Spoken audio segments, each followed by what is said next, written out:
going to talk about alternate assessment, which is the next part of the IEP. Now, states require that schools do state testing and district-wide testing for two reasons. The first is to monitor the progress of the individual students. The next is to hold schools accountable. States want these statewide tests to see how different schools and different districts are performing. Now, children that are on IEPs oftentimes would not benefit from taking these statewide and district-wide assessments. And so there is a mandate in the law that requires a statement of any individual accommodations that are necessary in order for the child to be able to access those assessments. If the assessments are not appropriate for the child, even with accommodations, then they can take the test via alternate means. This is what we call alternate assessment.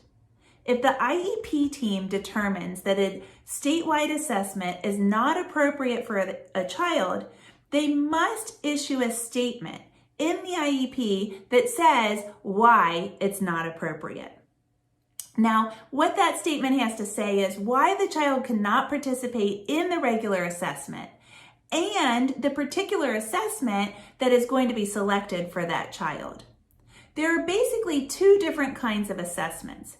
One is some other kind of standardized assessment, some other kind of test that might be more appropriate for the child and would tell us how the child is doing, would mark the child's progress.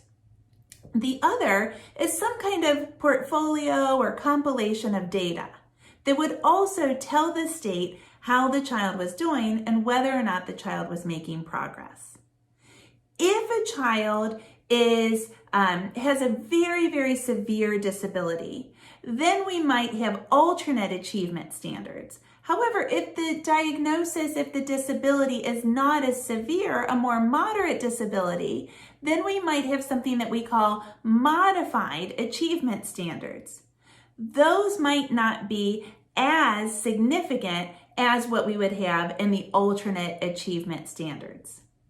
I hope that's really helpful. I'm going to leave you with one tip.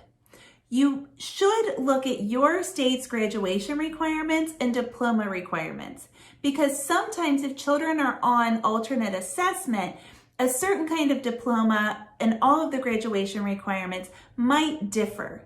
And so it's really important to understand as you're choosing alternate assessment whether or not a diploma is accessible to the child and what it does to the graduation requirements. I hope that it helps to explain what alternate assessment is in the IEP.